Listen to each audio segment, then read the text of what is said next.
there, welcome in this quick tutorial.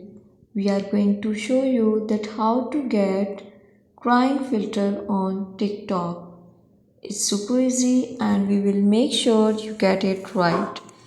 Just make sure you are logged in and using the latest version. Make sure to watch the complete video and follow each step carefully to avoid forgetting anything and making mistakes. Okay, how to get crying filter on TikTok?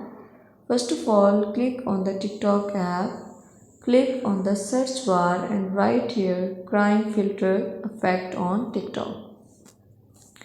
You will get here a lot of effects. You have to select any of the effect and apply it on your video. Thank you so much.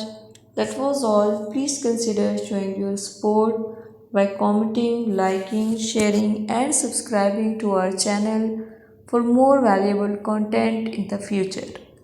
Your engagement is highly appreciated. I wish you very good luck. Thanks.